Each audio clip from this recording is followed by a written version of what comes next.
নমস্কার বন্ধুরা, আমার চ্যানেল ও পেজে সবাইকে স্বাগত। তাল দিয়ে তৈরি অসাধারণ সুস্বাদু একটি রেসিপি আজ আমি আপনাদের সাথে শেয়ার করব, যার নাম হলো তালের গোকুল পিঠে। এর জন্য প্রথমে একটা বাটিতে নিয়ে নিলাম 1 কাপের 4 ভাগের 1 ভাগ অর্থাৎ 1/4 কাপ সুজি। এর মধ্যে সমপরিমাণ অর্থাৎ 1 কাপের 4 ভাগের 1 ভাগই গরম দুধ দিয়ে মিশিয়ে এটাকে 10 থেকে 15 মিনিট ভিজিয়ে রাখবো। এতে সুজিটা ভালোভাবে নরম হয়ে ফুলে যাবে।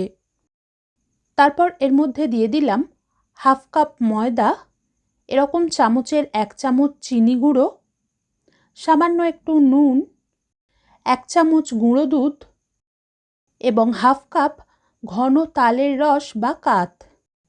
এরই সাথে 1 চামচ গাওয়া ঘি দিয়ে সব উপকরণ ভালোভাবে মিশিয়ে মিশ্রণটাকে 3 থেকে 4 মিনিট ফেটিয়ে মসৃণ করে নেব। তারপর মিশ্রণটাকে সামান্য একটু পাতলা করার জন্য আরও 1 থেকে 1.5 টেবিল চামচ মতো তরল দুধ মিশিয়ে নিলাম। এখন আমি আপনাদের দেখিয়ে দিচ্ছি, দেখুন মিশ্রণের ঘনত্বটা হতে হবে ঠিক এরকম, অর্থাৎ একটা চামচের সাহায্যে কিছুটা মিশ্রণ তুলে উপর থেকে নিচের দিকে ফেললে দেখতে পাবেন যে মিশ্রণটা সহজেই পড়ে যাচ্ছে এবং ফিতের মতো এরকম একটু ভাঁজ হয়ে হয়ে পড়ছে। মিশ্রণটা এর থেকে বেশি পাতলা হয়ে গেলে কিন্তু পিঠেগুলো ভালো হবে না। এবার এটাকে ঢাকনা দিয়ে একটা সাইডে 15 থেকে 20 মিনিট মতো সেট হওয়ার জন্য রেখে দেব। সেই সময়ে পিঠের পুর বানানোর জন্য একটা কড়াইতে ঢেলে দিলাম একটা 150 মিলি কাপের 1 কাপ ফুল ক্রিম বা ফুল ফ্যাট তরল দুধ। দুধটা হালকা গরম হয়ে এলে ওই কাপেরই 1 কাপের 4 ভাগের 1 ভাগ বা 1/4 কাপ চিনি আর ওই কাপেরই 1 কাপ ফুল ক্রিম বা ফুল ফ্যাট গুঁড়ো দুধ অল্প অল্প করে দিয়ে অনবরত নেড়ে ভালোভাবে মিশিয়ে নেব, যাতে এর মধ্যে কোনো রকম গুটলি বা দলা না থাকে।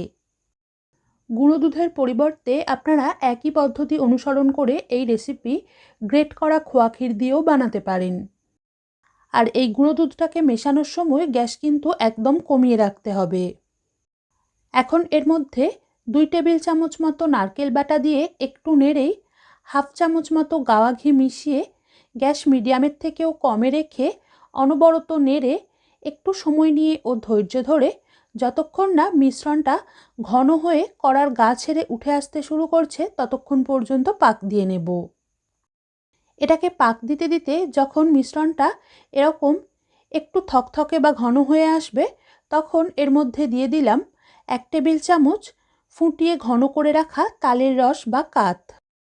তবে এই পুর বানানোর জন্য তালের রস বা কাত বেশি ব্যবহার না করে একদমই কম করে ব্যবহার করলেই স্বাদটা ভালো হবে।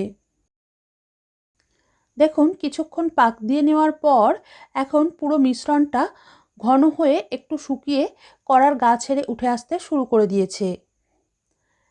এবার গ্যাস বন্ধ করে এটাকে একটা পাত্রে ঢেলে রাখবো। তারপর মিশ্রণটা সামান্য একটু ঠান্ডা হয়ে এলে, অর্থাৎ হাত দিয়ে ছোঁয়া যাবে এরকম অবস্থায় এলে এর মধ্যে থেকে অল্প অল্প নিয়ে প্রথমে হাতে করে এইভাবে একটু চেপে চেপে মেখে একটা গোল বলের আকারে গড়ে 2 হাতের তালুর সাহায্যে হালকা চেপে সামান্য একটু চ্যাপ্টা করে নেব। তবে এগুলোকে যেন খুব বেশি পাতলা করবেন না, তাহলে ব্যাটারের মধ্যে ডুবিয়ে ভাজার সময় ভেঙে যেতে পারে। এদিকে মিশ্রণটাকে প্রায় 20 মিনিট মতো ঢেকে রাখার পর ঢাকনাটা খুলে এর মধ্যে দিয়ে দিলাম 2 আঙুলের ডগে মেপে ঠিক 1 চিমটে বেকিং সোডা অর্থাৎ খাবার সোডা, বেকিং পাউডার কিন্তু নয়। এরই সাথে এটা যাতে পুরো মিশ্রণের সাথে ভালোভাবে মিশে যায় তার জন্য কয়েক ফোঁটা তরল দুধ দিয়ে মিশিয়ে নেব।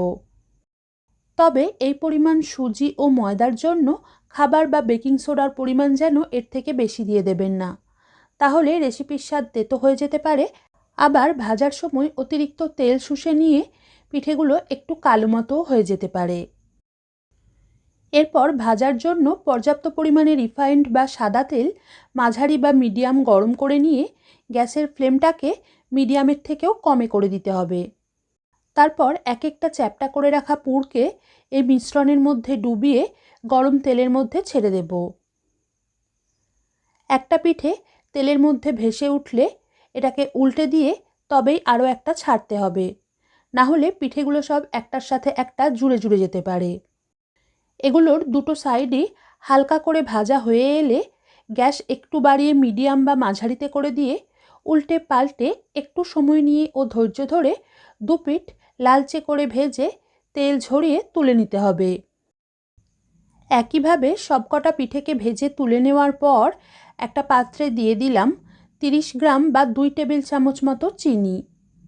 এর মধ্যে চিনির অর্ধেক অর্থাৎ 1 টেবিল চামচ মতো প্লেন জল দিয়ে গ্যাস একদম কমিয়ে লোতে রাখা অবস্থায় কিছুক্ষণ নাড়ার পর চিনি সম্পূর্ণ গলে গিয়ে একটা খুবই ঘন শিরা তৈরি হয়ে এলে এর মধ্যে ভাজা পিঠেগুলোকে ছেড়ে উল্টে পাল্টে চিনির শিরা মাখিয়ে নিয়ে গ্যাস বন্ধ করে নামিয়ে নিলেই আজকের রেসিপি পরিবেশনের জন্য তৈরি হয়ে যাবে।